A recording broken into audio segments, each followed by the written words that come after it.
역대하서 34장 1절에서 7절까지 되겠습니다. 역대하서 34장 1절에서 7절까지 말씀, 구약 705페이지 되겠습니다.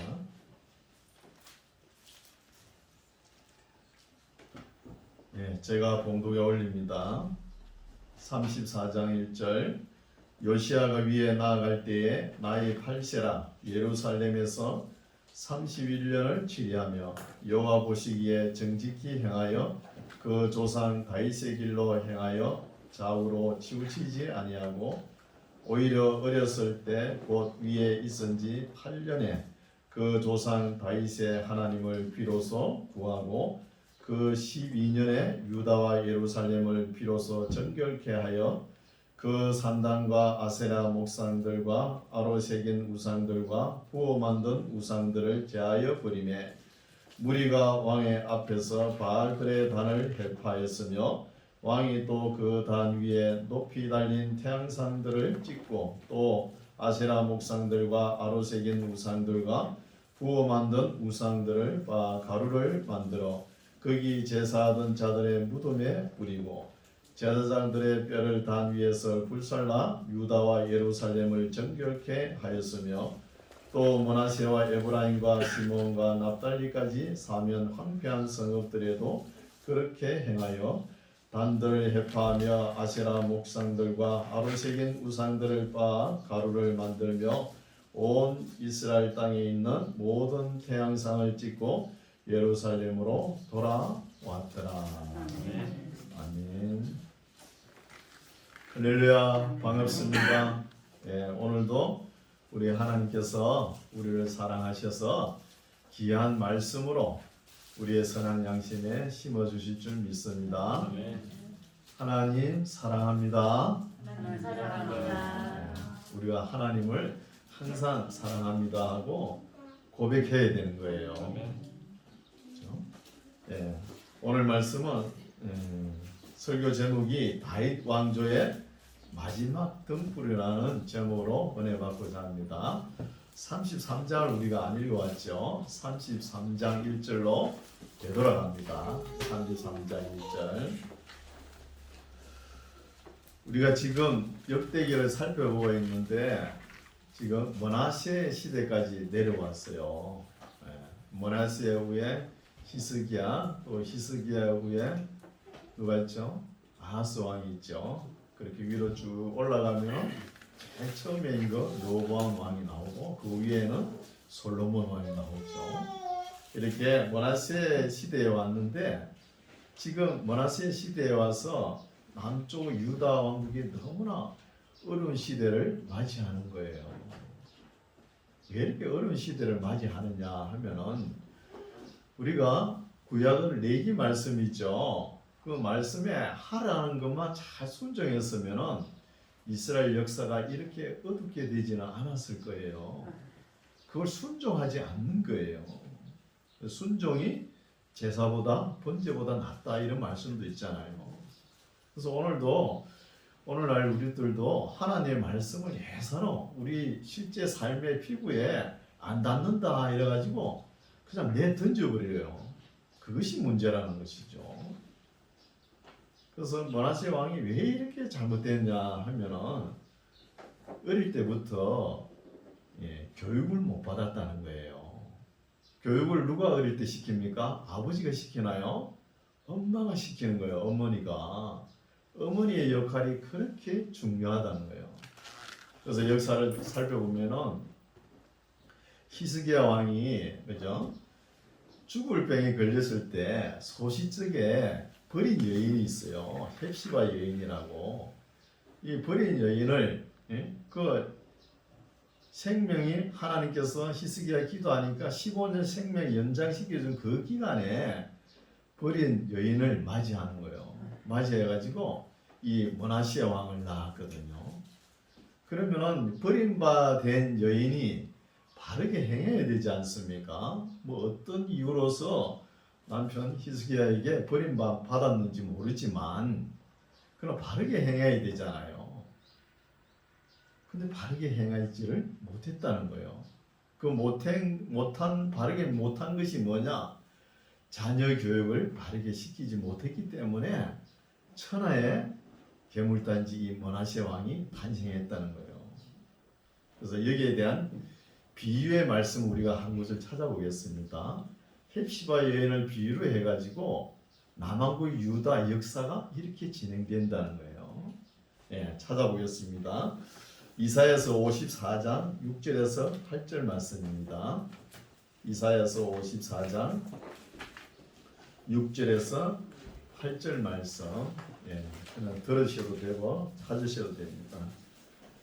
54장 6절 말씀에 보면 여호와께서 54장 6절 여호와께서 너를 부르시되, 여기서 너를 하면은 비유로 유비가 있죠. 헵시바 여인도 포함이 되고 또 남왕국 역사, 남왕국 왕을 또 이야기하는 거예요. 너를 부르시되 마치 버림을 입어 마음에 근심하는 아내 곧 소시의 아내 되었다가 버림을 입은 이 사람이 헵시바 여인이죠. 히스기야가 소시 때 맞아들였던 이 여인을 버림을 입은 자에게 한같이 하실 것입니다. 내 하나님의 말씀이니라.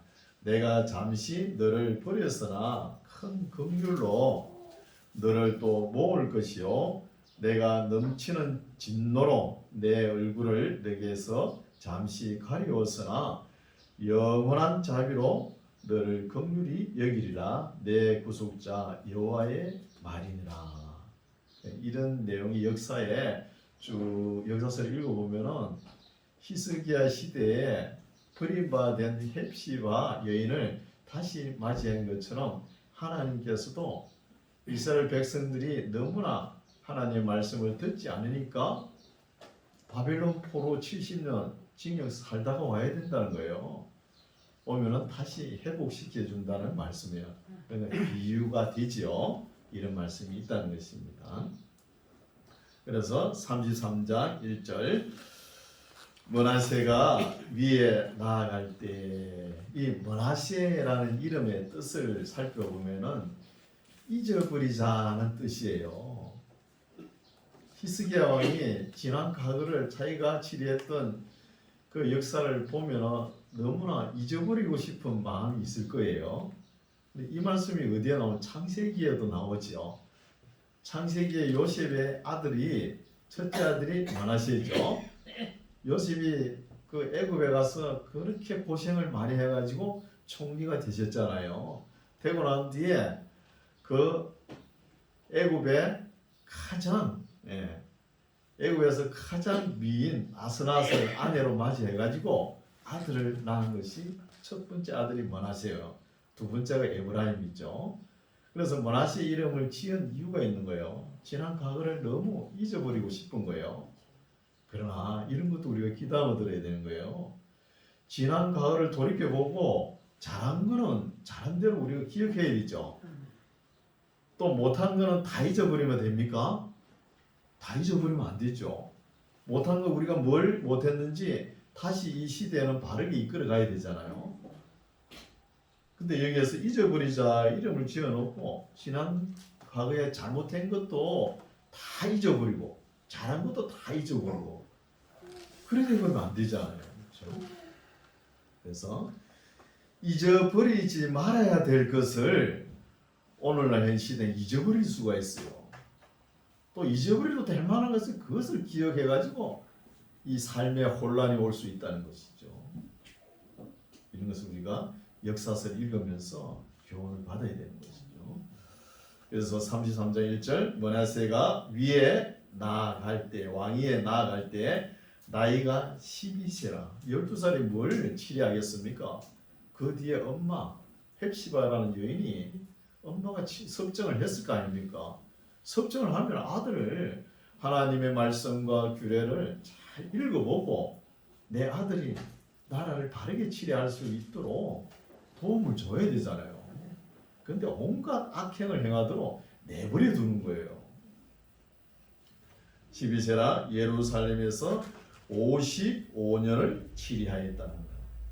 12살에 왕이 돼가지고 55년 치리했으니까 67세까지 살았다는 것이죠. 67세까지. 2절 여호와 보시기에 악을 행하여 여호와께서 이스라엘 자손 앞에서 쫓아내신 이방 사람의 가증한 일을 본받아 그 붙인 히스기야의 헐어버린 산당을 다시 세우는 거예요. 지금 므낫세 왕이 죄가 한 12가지 됩니다. 제가 읽어드릴게요. 3절에 나오죠. 그 붙인 히스기야의 헐어버린 산당을 다시 세우는 거예요. 이게 첫 번째 죄악이죠. 1번. 세우며 또 바알들을 위하여 단을 쌓으며, 이게 두 번째 죄악. 또 아세라 목상을 만들며, 세 번째 죄악이죠. 만들며 또 하늘의 이를 성신을 숭배하고, 네 번째 죄악. 섬기며 4절 여호와께서 전에 이르시기를 내가 내 이름을 예루살렘에 영영히 두리라 하신 여호와의 전에 단들을 또 쌓는 거예요. 다른 우상 단을 쌓는, 이것이 다섯 번째 죄악이고, 5절 또 여호와의 전 두 마당에 하늘의 이를 성신을 위하여 단을 쌓고, 여섯 번째 죄악. 6절 또 흰놈의 아들 골짜기에서 그 아들들을 불 가운데로 지나게 하는 것. 이방 신들이 그랬죠. 암몬, 그렇죠. 이런 신들이, 모압 신들이 아들을 낳아가지고 신에게 바친다 그러면서 불에 태우는 거예요.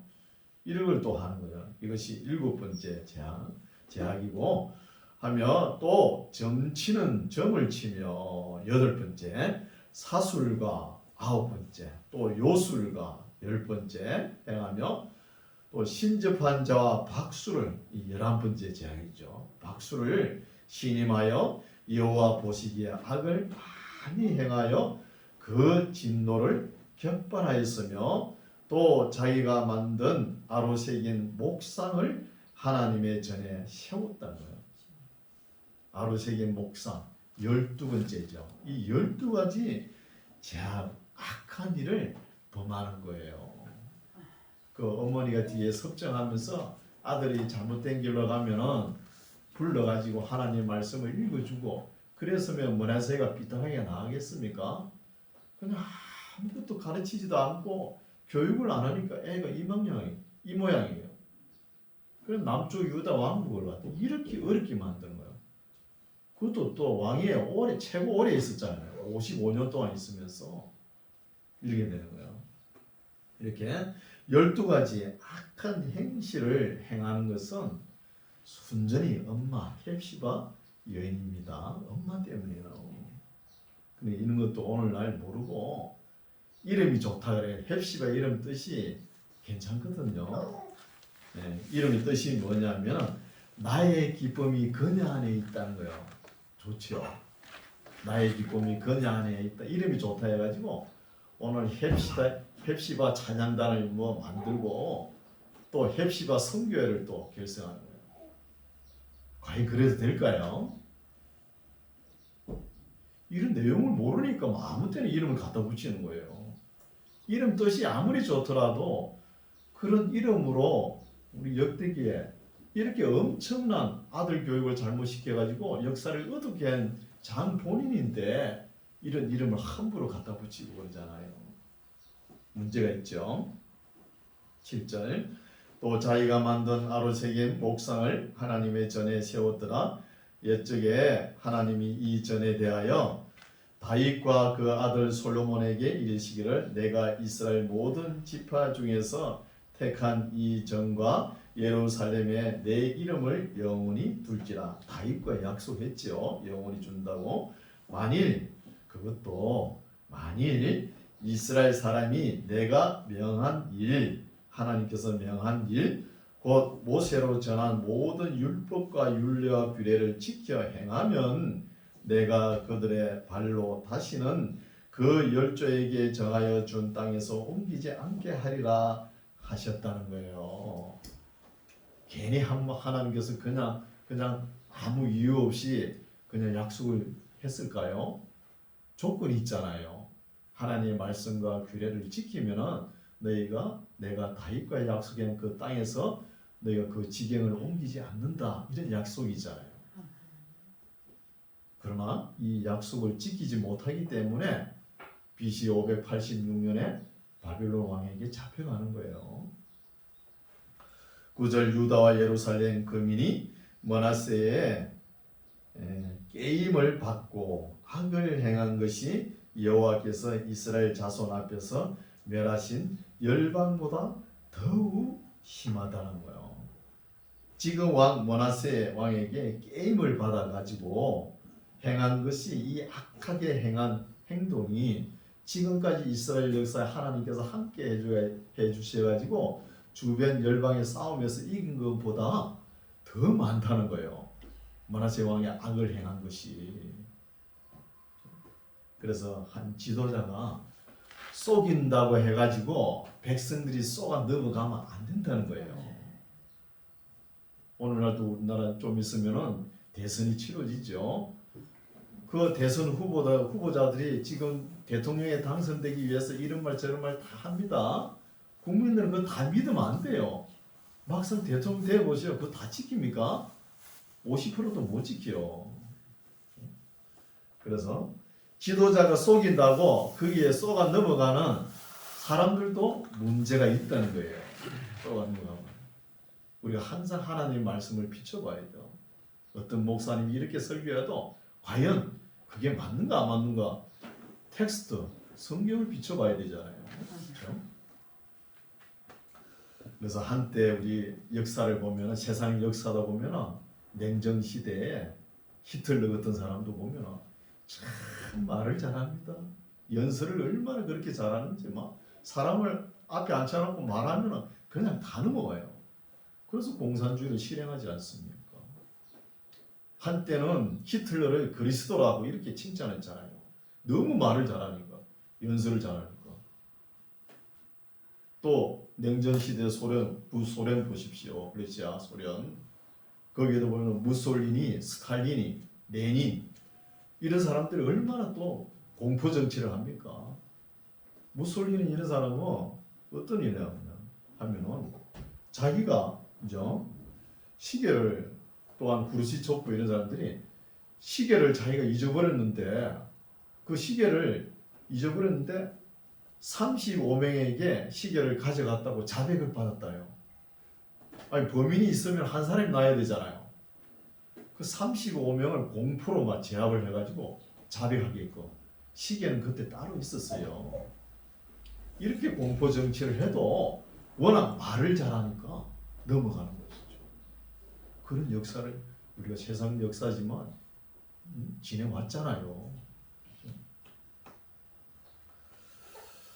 10절 여호와께서 므낫세와 그 백성에게 이르셨으나 저희가 듣지 아니했다는 거예요.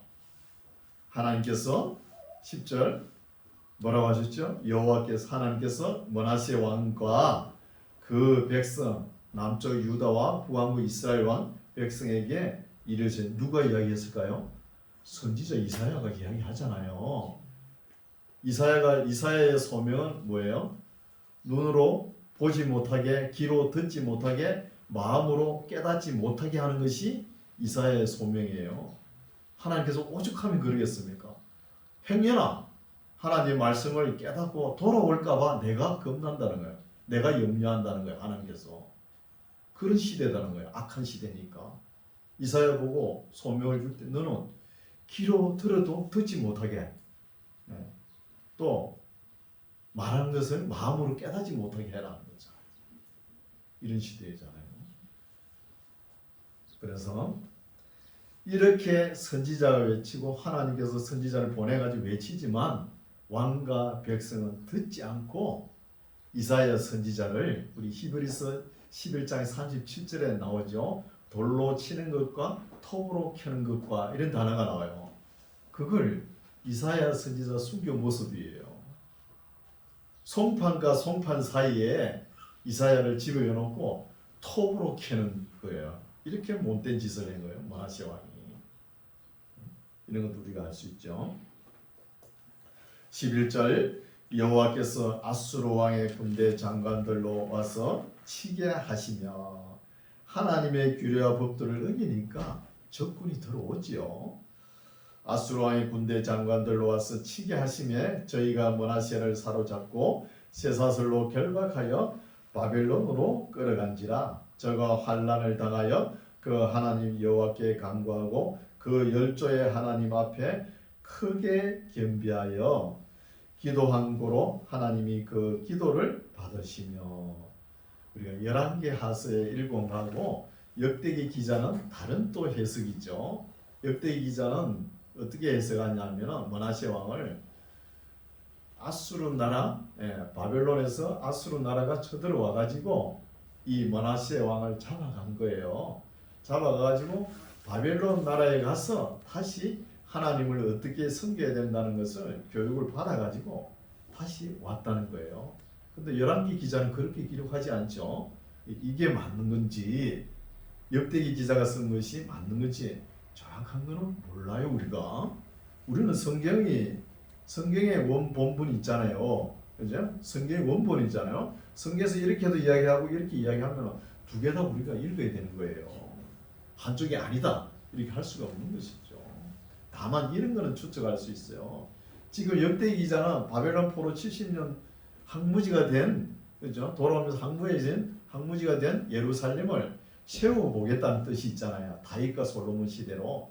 그런 의도는 있지만 정확한 역사는 우리가 알 수가 없다는 거예요. 그죠? 그래서 13절 기도한 거로 하나님이 그 기도를 받으셨다는 것이죠. 므낫세의 기도를 받고 그 간구를 들으시자 저로 예루살렘에 돌아와서 다시 왕위에 거하게 하시네. 므낫세가 그제야 여호와께서 하나님이신 줄을 알았다는 거예요.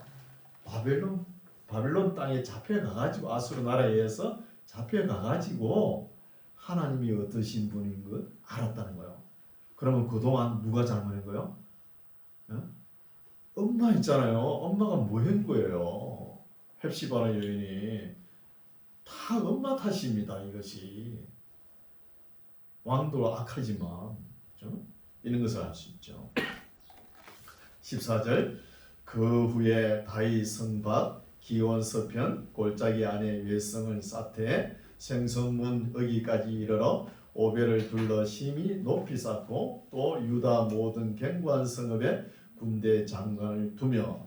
그러니까 하나님을 어떻게 섬기는가 하는 것을 아니까 이렇게 바르게 하잖아요. 14절부터 15절 이방신들과 여호와의 전에 우상을 제하며 여호와의 전을 건축한 사내와 예루살렘에 쌓은 모든 단을 다 성 밖에 던지고 여호와의 단을 중수하고 한목제와 감사제를 그 단 위에 드리고 유다를 명하여 이스라엘 하나님 여호와를 섬기라 하며 백성이 그 하나님 여호와께만 제사를 드렸으나 오히려 산당에서 제사를 드렸더라.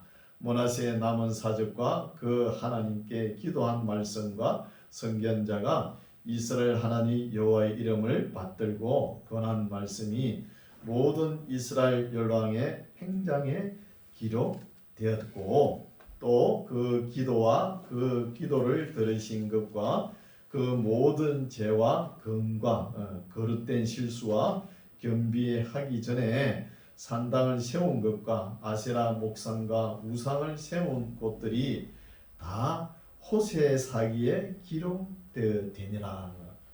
역대기 기자도 자기가 임의대로 기록한 것이 아니고 호세 사기라는 책에 이 므낫세 왕에 대한 기록된 것을 그것을 보고 그것을 기초로 해가지고 기록을 했다는 거예요. 그걸 알 수 있죠. 참조해가지고 기록했다는 것입니다. 20절 므낫세가 그 열조와 함께 자매 그 궁에 장사하고 그 아들 아몬이 이제 대신하여 왕이 됩니다. 히스기야 다음부터는 므낫세가 55년 치리하고 그 다음에 아몬 왕이 2년 치리하고 그 다음에 요시야 왕이 등극하죠. 21절 아몬이 위에 왕위에 나아갈 때에 나이 22세라 예루살렘에서 2년을 치리합니다. 그러면 24년 살았다는 것이죠. 이렇게 단명했다는 것입니다. 나이가 22세라 그러면 왕위에 등극하면은 선한, 미추, 허실, 경중, 그죠? 공사, 본말 이런 것을 분별할 줄 알 거 아닙니까? 분별할 줄 알면은 자기 아버지 므낫세가 잘못된 거는 고쳐 나가야 되잖아요. 그렇지 못하고 오히려 여기 기록에는 므낫세가 바벨론 땅에 잡혀가 가지고 하나님을 어떻게 섬겼는지 배워 가지고 다시 그 단을 허물었다 이렇게 기록되어 있지만 그러면 그대로 잘 준행해야 될 거 아닙니까? 아버지를 따라 가지고 그러지 못하고 오히려 아버지가 회개하기 전에 우상 단들을 다 섬겼던 것을 그대로 또 따라 또 섬기고 있는 거예요. 2년 동안 그런 역사가 진행됩니다. 22절 그 부친 므낫세의 행한 같이 여호와 보시기에 악을 행하여 그 부친 므낫세가 만든 아로 새긴 모든 우상에게 제사하여 섬겼으며 이 아몬이 그 부친 므낫세의 스스로 겸비한 같이 여호와 앞에서 스스로 겸비치 아니하고 더욱 범죄하더니 그 신복이 반역하여 왕을 궁중에서 죽임에 또 국민이 아몬 왕을 반역한 사람들을 다 죽이고 그 아들 요시아로 대신하여 왕을 삼았다는 거예요. 말씀은 뭐냐 하면은 너무나 아몬 왕이 잘못하니까 아몬 왕을 받드는 신복들이 왕이 잘못하니까 신복들이 너무 참다가 안 돼가지고 왕을 때려 죽이는 거예요. 그리고 궁 밖에서는 백성들이 볼 때 저 신복들이 어떻게 된 사람들인지 말이야 왕을 감히 죽이다니 하면서 밖에서 백성들이 또 국민이 그 신복들을 죽이는 거예요. 그런 이야기죠. 신복들이 왕을 죽이고 또 신하들은 백성들에게 맞아 죽고 이렇게 엄청난 일이 진행되는 것이죠. 이렇게 역사를 간단하게 쓰니까 그냥 넘어갈 수 있지만 이 안에 내막은 그렇게 엄청난 일이 퍼졌다는 것이죠. 그래서 요시아가 이제 왕으로 등극합니다. 마지막 등불. 우리가 전기를 켜면 필라멘트 있죠. 백열등 옛날에 많이 켰잖아요. 그게 마지막에는 어떻게 끊어질 때 반짝하잖아요.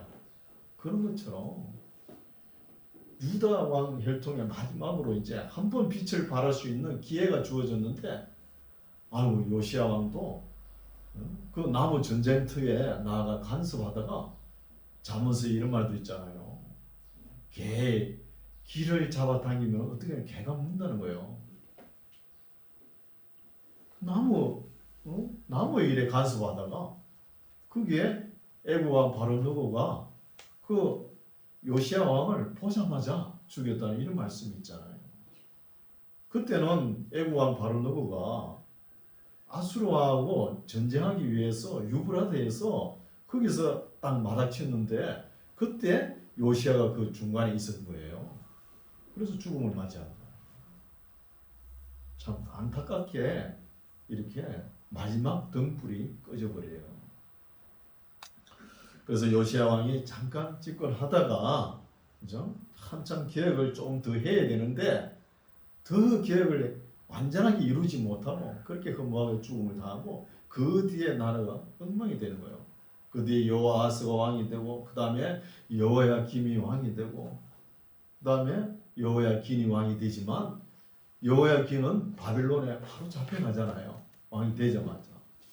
그리고 그 뒤에 삼촌뻘 시드기야가 왕이 되지만 시드기야 11년에 눈알이 뽑히면서 바벨론으로 잡혀가잖아요.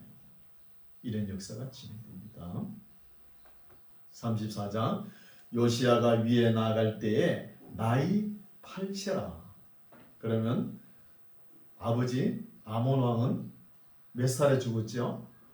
24살에 죽었잖아요. 그러면 요시야 왕이 8세니까 아버지와 나이가 16살 차이죠. 그럼 결혼을 몇 살 때 했다는 거예요? 14살에 15살 때 했다는 거예요. 빨리빨리 결혼시켜야 되는 거예요. 빨리빨리. 그렇죠?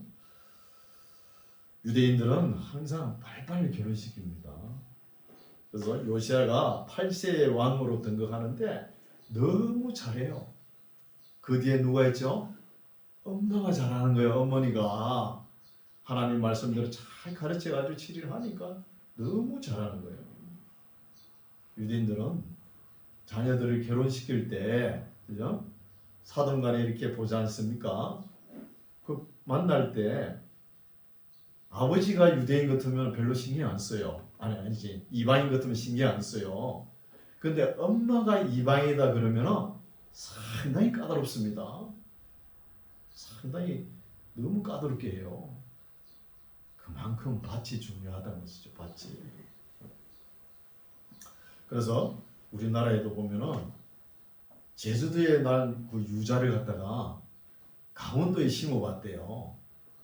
강원도에 심으니까 탱자가 되고요. 탱자가 되고 그만큼 중요한 것이죠. 밭이. 그 8세라 요시아 34장 1절 요시아가 위에 나아갈 때에 나이 8세라 예루살렘에서 31년을 치리하며 여호와 보시기에 정직히 행하여 그 조상 다윗의 길로 행하여 좌우로 치우치지 아니하고 오히려 어렸을 때 곧 위에 있은지 8년째에 그러면 나이가 몇 살이죠? 8살에 등극해야 8년 되니까 16살이잖아요. 그 조상 다윗의 하나님을 비로소 구하는 거예요. 16살이면 중학교 3학년입니다. 그 어린 나이에 하나님을 만나는 거예요. 우리도 하나님을 이렇게 제대로 만나려면 어릴 때 만나는 게 좋아요. 이때 하나님을 제대로 만나면 일평생 경건하게 살아가요. 일평생.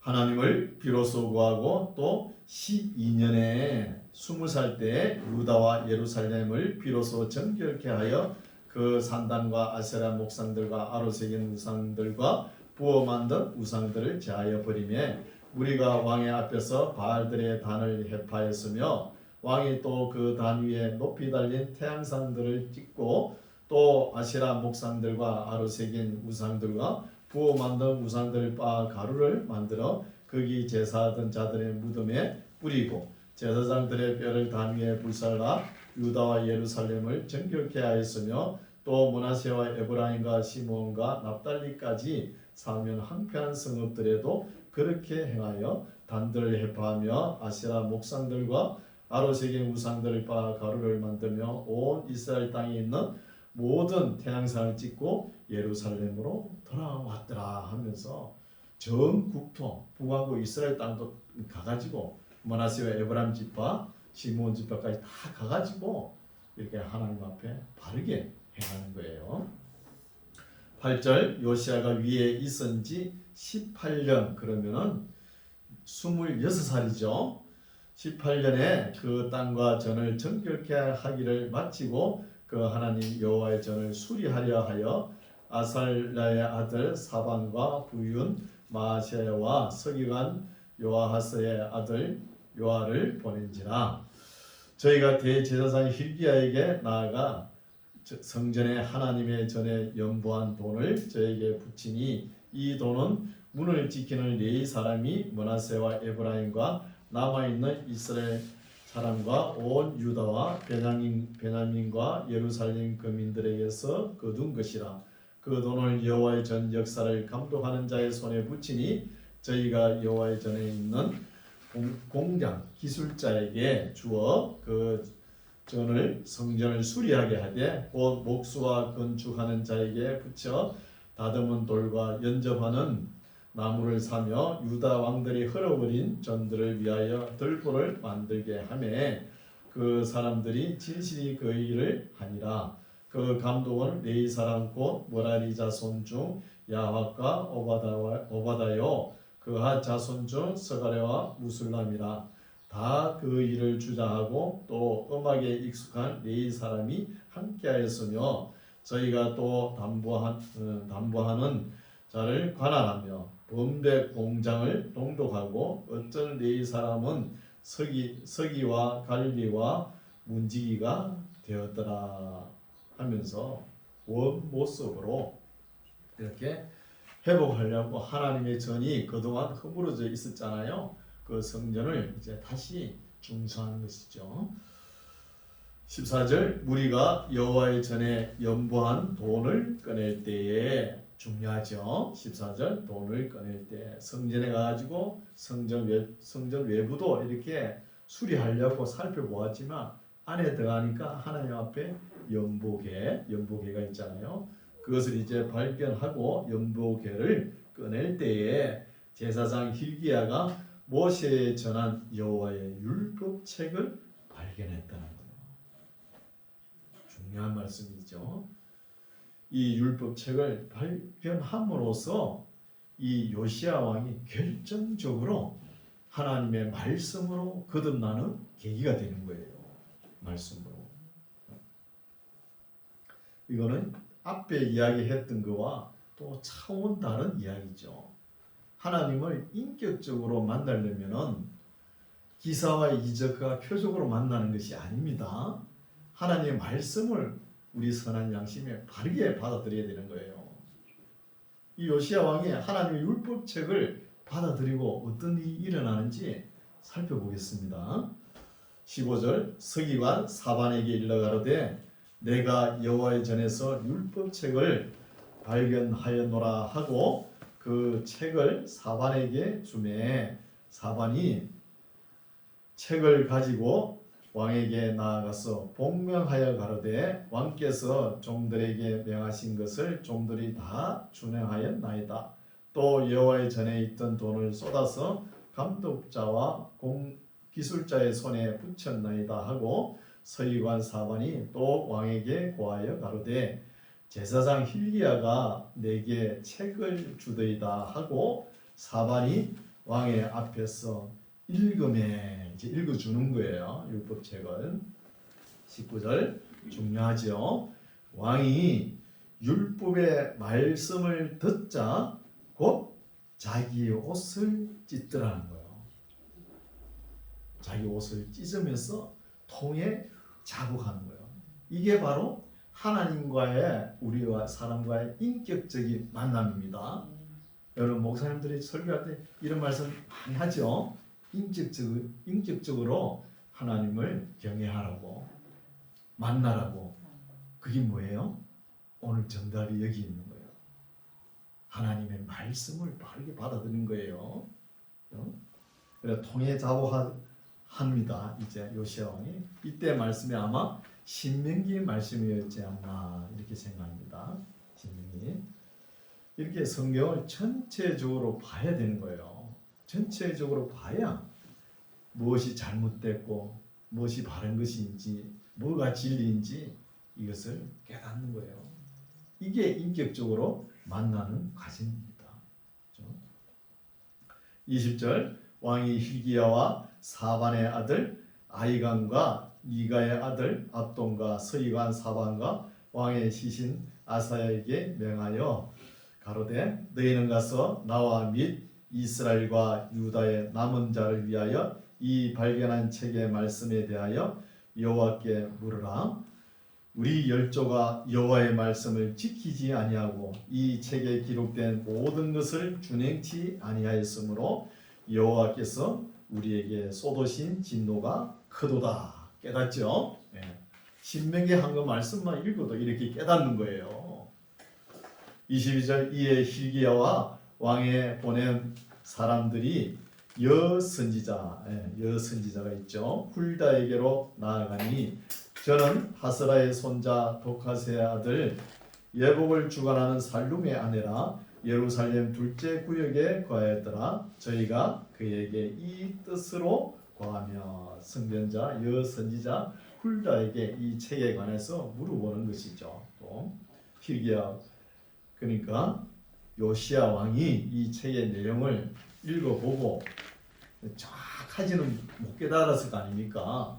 그래서 제사장과 또 서기관을 시켜가지고 여선지자에게 훌다에게 하나님 말씀이 정확한지 어떤 것인지 알아보라고 보내는 거예요. 그래서 제사장 hil기야와 서기관 사반이 이제 물으러 오는 것이죠. 예. 훌다에게. 그래서 물으니 고함에 23절 훌다가 저희에게 이르되 왕이 보낸 그죠? 제사장과 서기관에게 이르되 이스라엘 하나님 여호와의 말씀으로 너희는 너희를 내게 보낸 사람에게 고하기를 여호와의 말씀이 내가 이곳과 그 거민에게 재앙을 내리되 곧 유다 왕 앞에서 읽은 책에 기록된 모든 저주대로 내린다는 거예요. 신명기 말씀을 읽었다면은 앞에 복 준다는 말씀은 몇 절까지 있습니까? 28장 14절까지 있잖아요. 15절부터는 15절에서 68절까지는 저주의 말씀이 있죠. 그 말씀대로 임한다는 거예요. 말씀대로. 선지자가 이렇게 이야기하니까 25절 이는 내 백성이 나를 버리고 다른 신에게 분양하며 왜 이렇게 저주가 내리냐 하면 다른 이유가 아니죠. 나를 버렸다는 거예요. 하나님께서 나를 버리고 다른 신에게 분양하며 그 손의 모든 소유로 나의 노를 격벌하 했습니다. 그러므로 나의 노를 이곳에 소돔에 끄지지 아니하리라 하라 하셨느니라. 너희를 보내어 여호와께 묻게 한 유다 왕에게는 너희가 이렇게 구하라 하면서 훌다 여 선지자가 말씀을 풀어가지고 다시 들려주죠. 구하라 이스라엘 하나님 여호와의 말씀이 너가 들은 말을 의논컨대 내가 이곳과 그 거민을 가리켜 말한 것을 너가 듣고 누구 보고 요시야 왕 보고 네가 듣고 마음이 연하여 하나님 앞 곧 내 앞에서 겸비하여 옷을 찢고 통곡하였지요. 하였으므로 19절에 하나님 말씀을 대할 때 마음을 찢고 옷을 찢으며 통곡하지 않았습니까? 통곡하였으므로 나도 너 말을 들었노라 여호와가 말하였느니라. 그러므로 내가 너로 너의 열조에게 돌아가서 평안히 묘실로 들어가게 하리니 내가 이곳과 그 거민에게 내리는 모든 재앙을 내가 눈으로 보지 못하리라 하였느니라. 사자들이 왕에게 복명하니라. 왕에게 바르게 구하죠. 그러니까 이 말씀이 뭐냐 하면은 요시야 왕이 살아있을 때 생전까지는 신명기 28장 15절에서 68절까지 저주에 임하는 말씀이죠. 이 말씀은 내리지 않을 것이다 이렇게 이야기하죠. 그러면은 요시야 왕 이후에는 저주가 내려야 안 내려요? 내린다는 이야기죠. 요시야 왕 아들 요아스 요야긴 시드기야에게 내리잖아요. 그 말씀입니다. 29절 왕이 보내어 유다와 예루살렘의 모든 장로를 불러 모으고 이에 여호와의 전에 올라가매 유다 모든 사람과 예루살렘 거민과 제사장들과 레위 사람들과 모든 백성이 물은 노소하고 다 함께한지라. 왕이 여호와의 전 안에서 발견한 언약책의 모든 말씀을 읽어 무리의 귀에 들리고 왕이 자기 처소에 서서 여호와 앞에서 언약을 세우되 마음을 다하고 성품을 다하여 여호와를 순종하고 그 계명과 법도와 율례를 지켜 이 책에 기록된 언약의 말씀을 이루리라 하고 예루살렘과 베냐민에 있는 자들로 다 이에 참가하게 하며 예루살렘 거민이 하나님 곧 그 열조의 하나님의 언약을 쫓으니라. 이와 같이 요시야가 이스라엘 자손에게 속한 모든 땅에서 가장한 것을 다 제하여 버리고 이스라엘의 모든 사람으로 그 하나님 여호와를 섬기게 하였으므로 요시야가 사는 날에 백성이 그 열조의 하나님 여호와께 복종하고 떠나지 아니하였더라. 그러니까 요시야 왕 생전에는 괜찮은데 그럼 죽고 나면 어떻게 돼요? 점점 어두워져 가는 거예요. 그럼 이런 일이 왜 도대체 생겼을까요? 문제 근원을 찾아야 되겠죠. 문제가 뭐냐? 교육입니다. 오늘날 교회도 교육이 안 되는 거예요. 여러분 목사 설교는 잠시 1시간이잖아요. 인사로 오는 것밖에 안 돼요. 한 주가 하나님 하나님을 잘 경외하면서 열심히 살겠습니다. 인사하는 거예요. 교육은 따로 받아야 되는 거예요. 교육이 안 되니까 교회가 힘들어하는 거예요. 힘들어지는 거예요.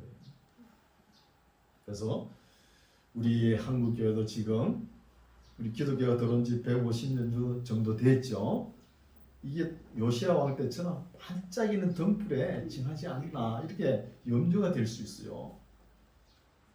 그게 뭐냐 하면은 신학이 잘못된 거예요. 여러분 신학교 가면은 성경 말씀 배우는 거 아닙니다. 신학자에 대한 이야기만 듣고 나오는 거예요. 성경 하나도 몰라요. 저도 그랬고 다시 공부해야 됩니다. 다시 설교하려면 그 신학을 안 따라간 지가 한 30년 정도 될 거예요. 우리 한국 교회가. 그게 참 천만다행이에요. 신학교 따라가서 벌써 문 다 닫았어요. 그래서 어디로 따라갔냐? 대형교회. 대형교회가 그래도 잘하니까 대형교회 따라가니까 이나마 유지하는 거예요. 앞으로 대형교회가 잘못되어 버리면은 우리는 어디로 가야 될지 모릅니다. 그렇죠? 그래서 대형교회도 문제가 서서히 나타나죠. 그래서요. 그때는 하나님의 말씀밖에 없는 거예요. 그때는 아주 어려운 시기에 오면 각 가정에서 이 말씀 붙들고 있어야 되는 거예요. 그런 시대가 참 좀 다가옵니다. 그때 대비해가지고 우리 만나교회는 인격적으로 만나야 되겠죠. 뭘로?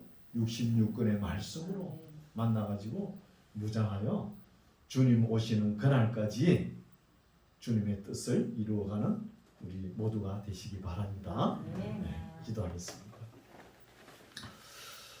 자비로우신 하나님 아버지, 므낫세와 아몬 왕이 악하게 했지만 어린 요시야 왕은 착한 어머니의 기도를 받아서 하나님을 찾고 우상들을 정결케 하고 하나님의 성전까지 수리하다가 율법책을 발견한 후에는 옷을 찢으면서 통에 자복하고 전 국토를 숙청하며 국민을 계도하는 모습을 살펴보았습니다.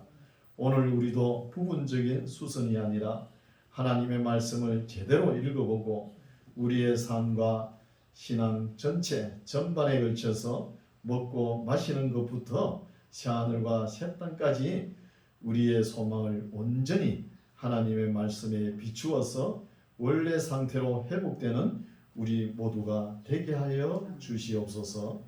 예수님 이름으로 기도드립니다. 아멘.